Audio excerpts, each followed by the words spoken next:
the first episode of the Red Fox Roundup. Alongside Dustin Cooley and Casey Bryant, I'm your host, Janie Pearson. This evening, we'll be discussing the NFL, college football, and other sporting news. So to start, we're going to talk a little bit about the NFL. First 2 weeks have gone by. Casey, what are the biggest surprises you've seen so far? Well, not to get too much into it because I know we'll be touching on it a little later on, but I don't think anyone is a bigger surprise than the New York Jets so far. I don't think anyone, because they came in with such low expectations, I don't think anyone expected them to amount to anything, even though they brought in a bunch of big names to their team. They still had astonishingly low expectations. I think that they far surpassed them, actually. Brandon Marshall has been outstanding for them, their newly reformed receiving core, and even without starting quarterback Geno Smith, perhaps even because of the lack of Geno Smith, the Jets have done surprisingly well under Ryan Fitzpatrick. Dustin, your thoughts? You know, to go off what he said with the Jets, it is absolutely because Ryan Fitzpatrick is the starting quarterback. He's been a solid quarterback ever since he was with the Buffalo Bills. I have no idea why people hate him. I don't know why they were able to get him for a seventh-round pick. But the biggest surprise for me has been the Colts. I mean, you see the game last night, Andrew Luck, 3 interceptions and a fumble. What are you doing? This is not Andrew Luck, the number 1 pick. I just have to think that he hates my fantasy team at this point. He really does. Luck and Pagano really have just been not on the same page. The entire Colts offense seems lost, and I think that's largely because they're without now their number 1 target in Reggie Wayne, because he had departed for the Patriots and now is sitting on the waiver wire. They have to acclimate to a whole new array of targets to go to, namely free agent acquisition Andre Johnson. Where has he been? They've been absolutely invisible on the offensive end of the ball. So back to the Jets. Do you think that they have the chance to overthrow the Patriots in their division this year? That's a steep expectation still, but I mean, their record is 2-0, and honestly, any team that starts off 2-0 is off to a good start with such a short schedule. And the Jets probably have a very good chance at a wild card spot. I think it's a little too early to say that they are the reigning division champ at this point. But, I mean, I think that the Patriots still have a lock on that because, let's be honest, they're the Patriots, and you can never count out touchdown Tom. So you think that Brady has what it takes to take them back to the Super Bowl this year? I think it'll be a surprisingly close second with the New York Jets. I think that, honestly, they will have one of the wild card spots locked up.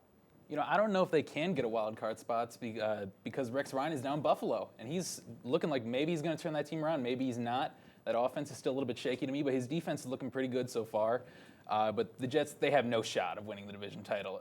As long as Brady and Belichick are still standing, they're never going to get it. I wouldn't say maybe no shot, because even in the wins against the weaker teams like Cleveland, Cleveland was mixing in and out their starting quarterback. They had lost McCown to a concussion, and Manziel was just kind of being thrust in there. They still looked somewhat impressive. They got a couple of interceptions. And like I said, Decker and Marshall were working wonders as their number 1 and 2. And even Chris Ivory was getting some good touches on the ball. Look, you're talking about against bad matchups. Yes, their defense is going to be good because they got Darrelle Revis back there, which I'm still incredibly sore about as a Patriots fan. It's going to be horrible to have to watch him. But that's all I really expect out of them this year, their defense. That's what's going to really propel them to wins. Their offense is going to be solid. I'm not a huge believer in Chris Ivory. I could see him as maybe being a power back, smash through, get some touchdowns, that kind of thing. But he's not going to be a speed back to me that's going to rack up those yards every single week.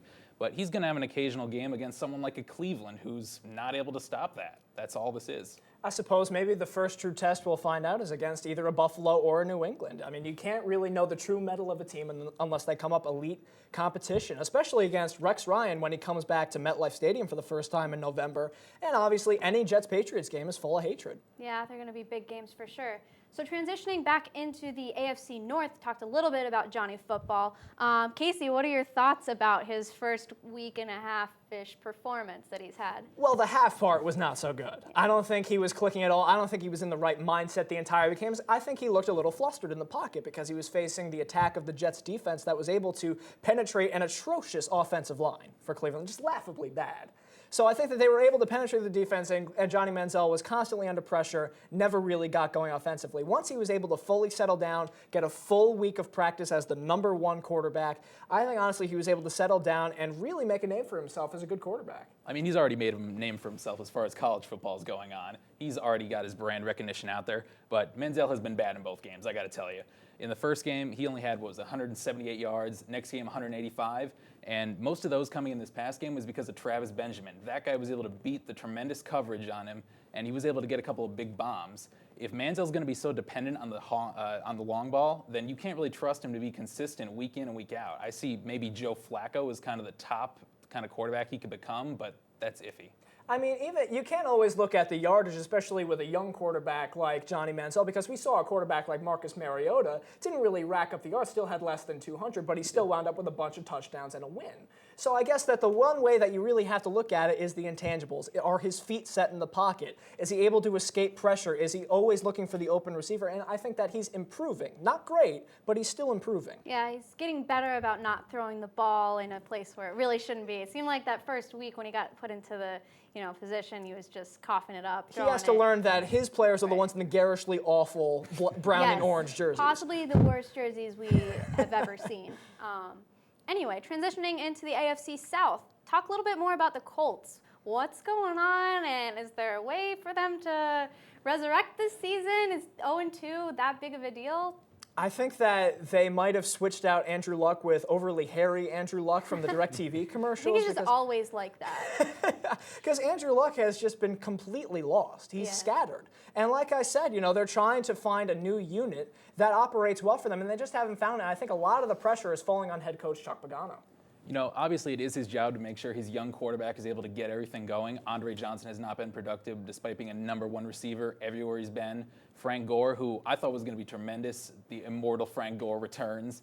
He was going to have a better offensive line. He's got more weapons around him, so he's going to be able to get more yardage, more touchdowns, and he's been absolutely worthless so far. Hilton got an injury, so he was able to play, but he's still a little bit banged up.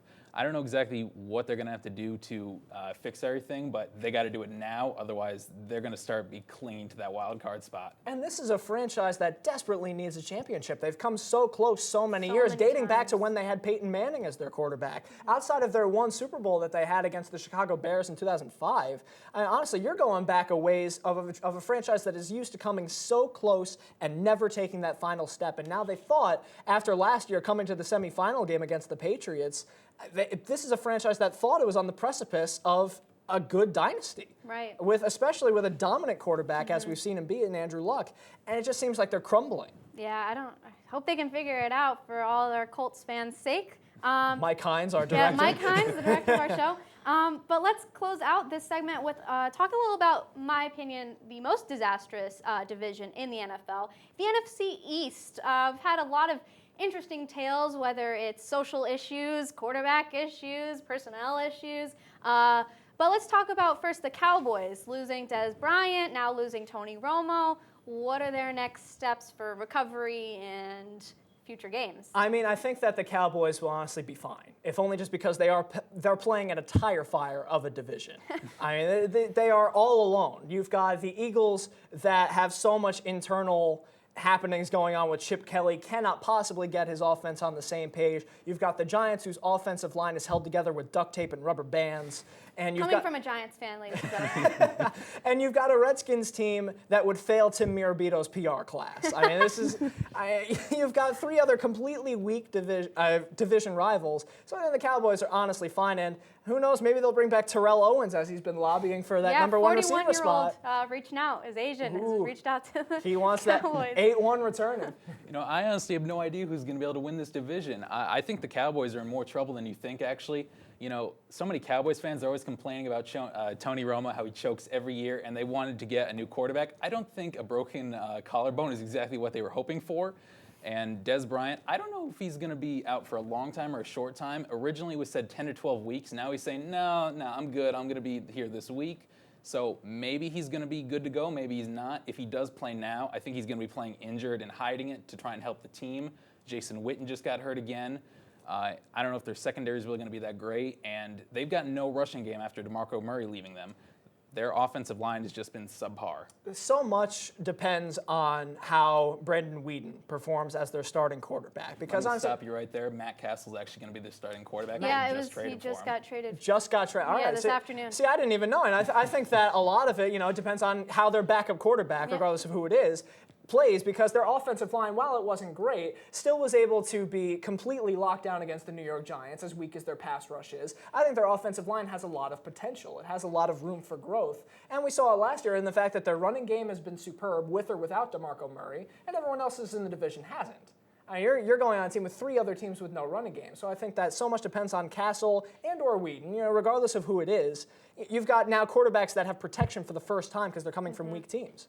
would you really say that no one else has a running game? I mean, the Eagles brought in DeMarco Murray. Sure, they got to figure out their problems, but you got to count on him to be able to do something.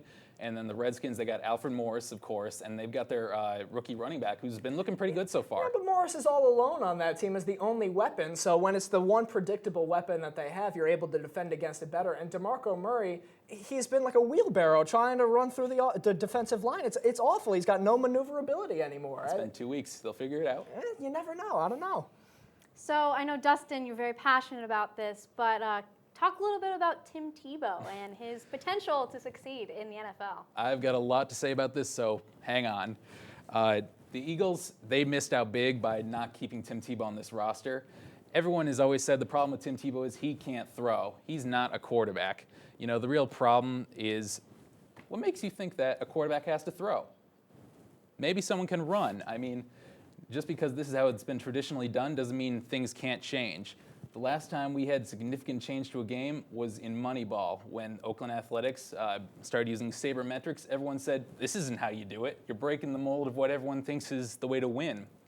And what did they do? They changed. It worked. Then Daryl Morey with the Houston Rockets. He adapted, used their same kind of method, bringing in more sabermetrics. He brought in Shane Battier, instantly turned that team around from a team with just 20-something wins to 55 in 1 year.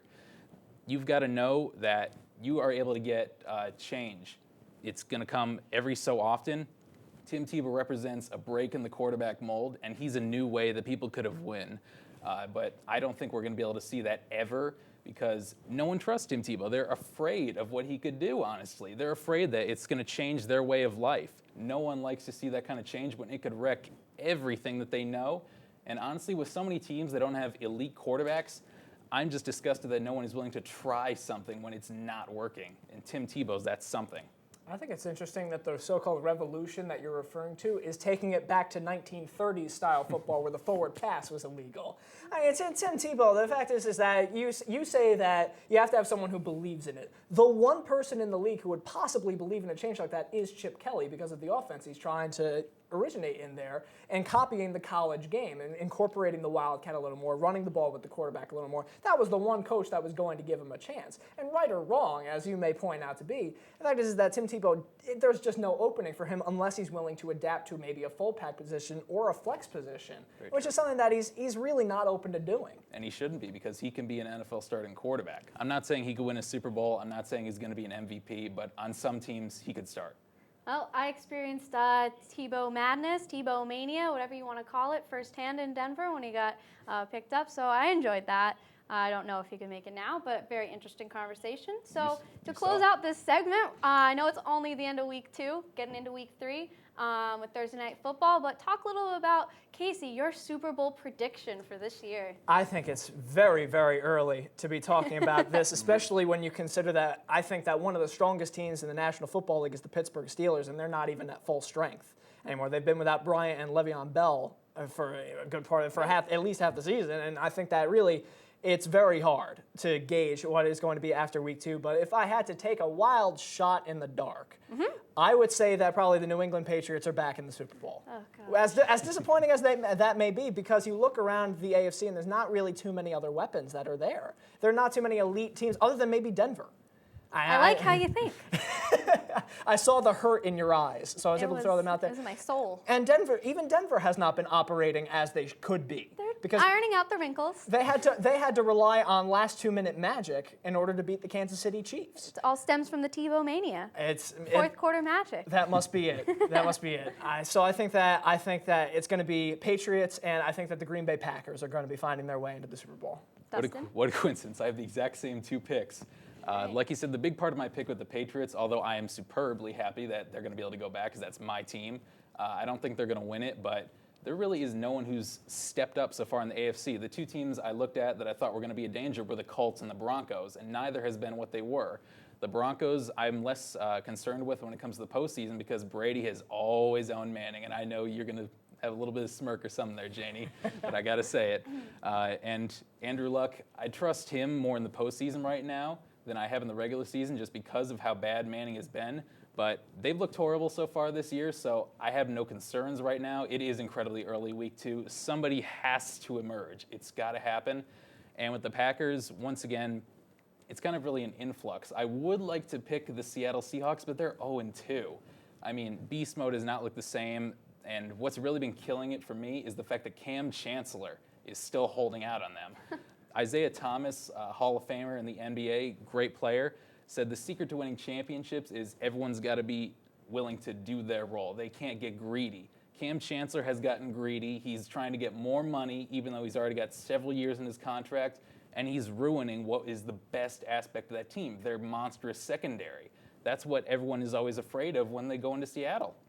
You know, it's one other thing to consider for the Super Bowl from the AFC is the fact that the wild card team, because I happen to think that it'll be either the Buffalo Bills or the New York Jets coming out of the AFC East with a wild card spot.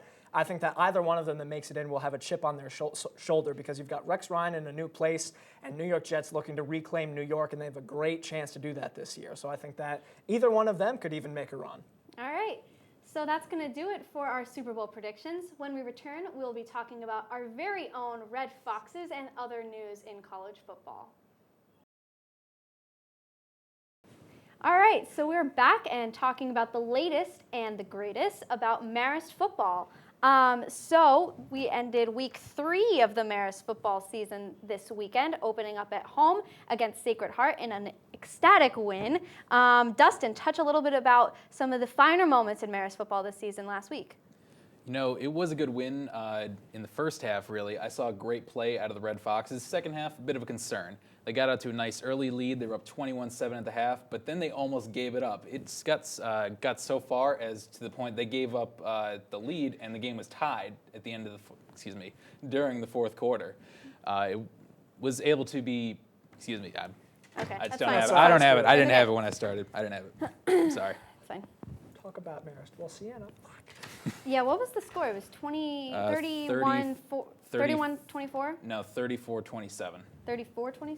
Yeah, we were up 21-7 at the half. I was there and I don't even know. Okay. Ready when you are. Yep. 4. We are back talking about the latest and the greatest in Marist football.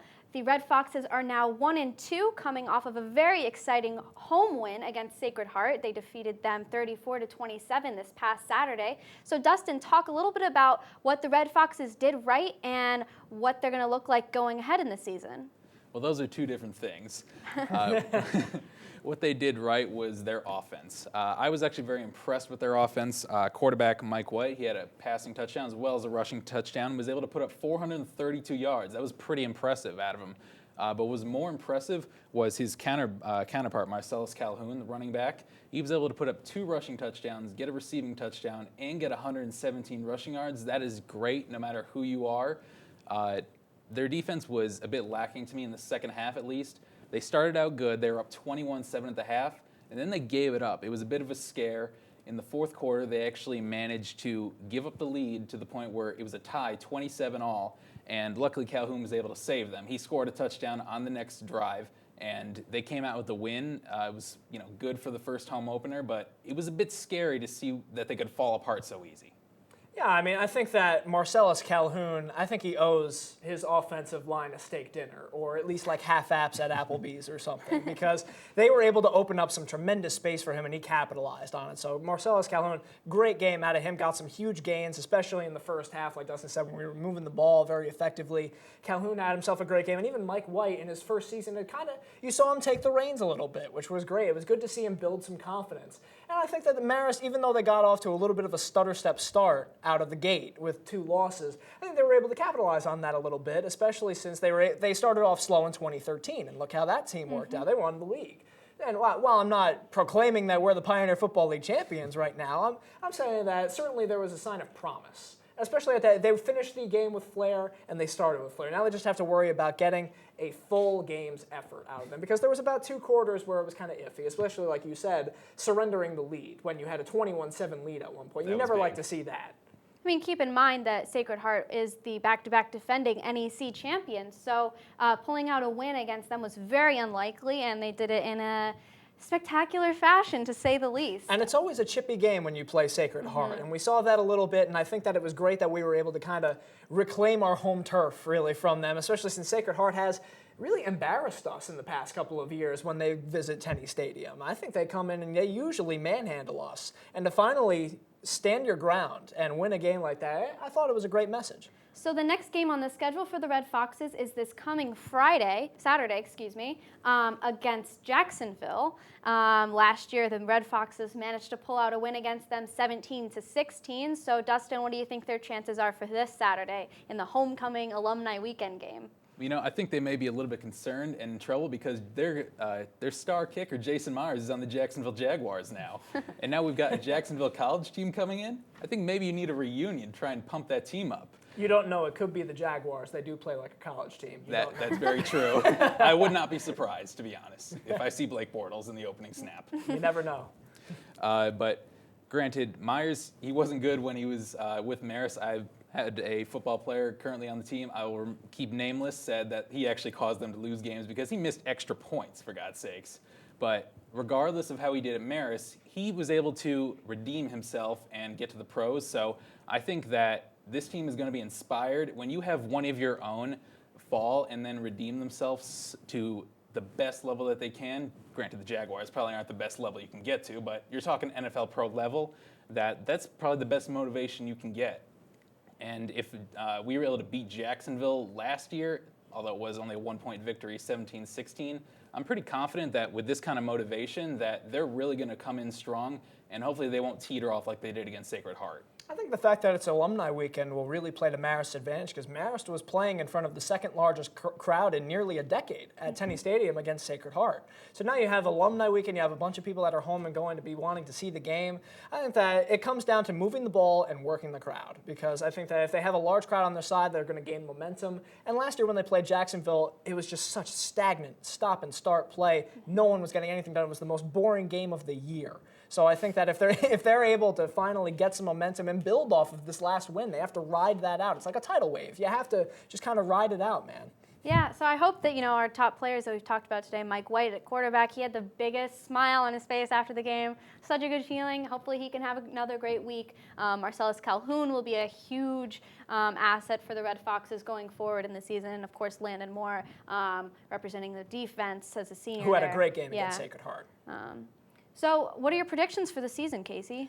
Well, I think that 500 is a good mark to set for Marist because honestly, you can't expect them to go from 4-7 last year to all of a sudden going back to the top, even though that's kind of what we did in 2013. We went from being not so good to very good in a matter of a year. But on that team, we had an NFL talent in Terrence Fede on our defensive line. So I think that, honestly, 500 or maybe even a game over is a good bar to set. I think it's a realistic, attainable goal. Again, I'm going back to Tim Mirabito's class. You want all your goals to be attainable and realistic. So I think that, honestly, that's a good bar to set. I was going to actually ask because we have 11 games, Casey. We can't end at 500. Game over. I can't keep track of these things. I've actually got us going 6-5 as well, slightly over 500. We did have a good win against Sacred Heart, which makes me feel a bit confident since they were able to get a good win against a good team. But looking over the schedule, the teams that have good records and are talented, like a Butler, someone like there that we have to play, I'm not so confident with that. But if we play someone like a Morehead State, I'm pretty confident we're going to get that W. So it's pretty cat and mouse on whether we're going to win a game or lose a game. It's going to be around 500 for me. Yeah, so getting that win against Jacksonville to get them up to 500 this week is definitely going to be a huge asset for that. Just want to mention one of the coolest things about the Marist football season is players who are now alumni of Marist College playing in the NFL. We had the Sunshine State matchup this past week, and Terrence Fede, playing on defense for the Miami Dolphins, took on against the Jacksonville Jaguars with Jason Myers as the kicker. It was a really cool moment. We had a lot of introduction from CBS and announcing the school, one of the most unique things to happen to Marist College, hearing it broadcast on national television. And of course, Jason Myers kicked a 58-yard field goal and actually pulled out the win for the Jaguars. So that was a very big moment for our school, for our football team, and it was just an awesome, inspiration for our future Red Foxes who maybe could potentially have a career in the NFL. So when we return, we will be discussing the NHL and Major League Baseball. Welcome back. For our final segment, Casey and I are going to duke it out over some of the latest happenings in the NHL, and we're going to close with Dustin's comments on Major League Baseball. So to start, Casey, the NHL season is just around the corner. We have training camps, preseason starting tonight for some teams, but it's sort of been plagued by some outside issues that are coming in and sort of causing problems within the NHL. What are your thoughts on the Patrick Kane situation? It makes me long for the days where Claude Giroux groping a police officer's butt was the most scandalous story of the NHL's offseason. This was a debacle of an offseason for the NHL because you had Ryan O'Reilly kicking things off with a drunk driving arrest through a Tim Hortons in Canada. Let's go. You have Mike Richards with his substance abuse problems, and now you have the granddaddy of them all in Patrick Kane in a sexual assault case. I think that it is an embarrassment to the National Hockey League that he's allowed to participate in anything related to the National Hockey League. The fact that they would allow this to happen when, take it from the NBA, who has a policy where if you are involved in any sort of legal investigation, no matter what, you have to sit out. Exactly. And I think that the fact that you would not adopt that sort of policy, especially for something as severe as this. Sexual assault. And it's so interesting because they just saw all of the disasters that happened in the NFL's season last year, dealing with sexual assault cases, other types of assault cases, domestic violence. You would think that they would have better reins on some of their policies, no? Especially for a league that tries to carry itself as the clean league. Exactly. It tries to carry itself as nothing ever happens here, when the few times it has happened, like Drew Doughty, Semyon Varlamov, Slava Voinov, it all gets kind of pushed under the rug, gets very hush-hush. All of a sudden, once you hear about it, you never hear about it again. Right. And you see Varlamov went on to play with no ramifications. Voinov fled back to his home country of Russia. Drew Doughty is highly regarded as one of the statesmen of the league. I mean, it's a complete double standard that the National Hockey League has, where because Patrick Kane is their poster boy, he's the American hockey face that they want to attach, the fact that they're letting all of this slide is a complete double standard for them. Yeah, as a female hockey fan, obviously I am not super thrilled about it.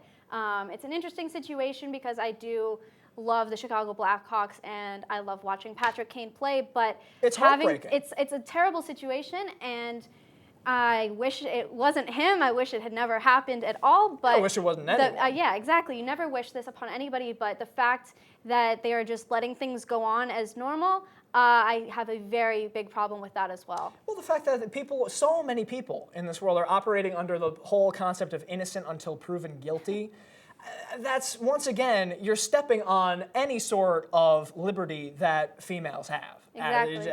As a gender. You just are always pushing them to the back end because females are the minority. In NHL fandom and in sports in general, they're always going to be the minority. And you always have these kind of people that are afraid to stand up that maybe, just maybe, a woman is telling the truth about this because so many people have been abused. Right. I mean, it's not like when a man does something, he gets questioned if that actually happened. Of course it's not like there's a questioning and they have to go reiterate the issue over and over again. It's just they take it for a word, People always point to like one outlier, like the Duke lacrosse scandal, or maybe like Jameis Winston. There's only like been 2 high-profile cases that turned out to be false, and people always point to those as being the rule rather than the exception to the rule. Exactly. So very disappointed in the NHL's decision or lack thereof decision. Chicago Blackhawks organization obviously not taking the proper He's playing precautions. He's playing tonight. Yeah, he's playing tonight in his preseason game. And he's going to get a standing ovation, which is so insulting. So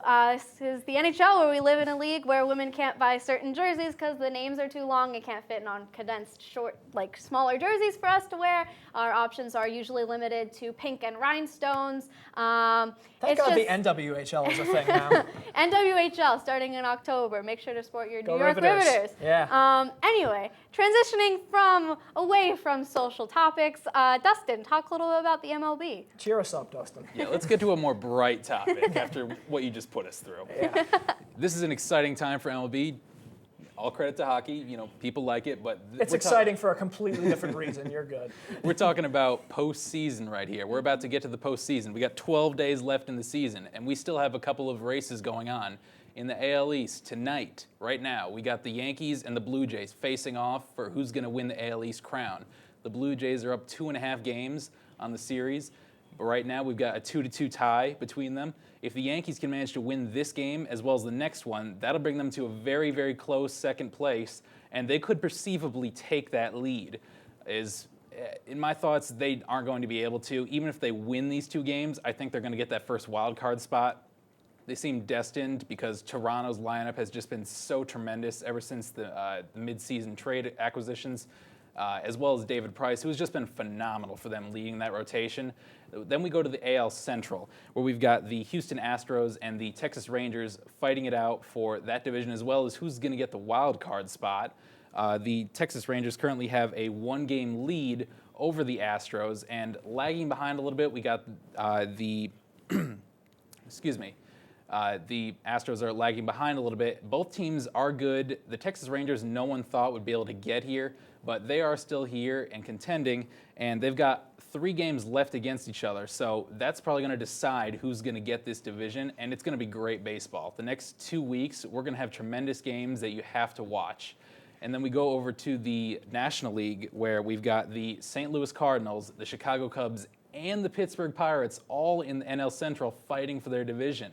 I mean, it's absolutely insane that the 3 top teams in the National League are in the same division. The Cardinals are currently up 4 games on the Pirates, who are in second, and the Pirates are up 2 games on the Cubs.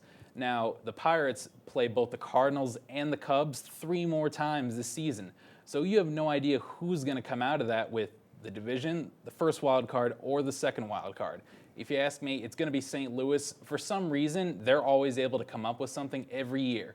No matter who they let go, they figure it out. They just got rid of Carlos Beltran a few years ago. They got rid of Albert Pujols before that, who was the star of St. Louis, and yet here they are leading the league. It's been absolutely tremendous.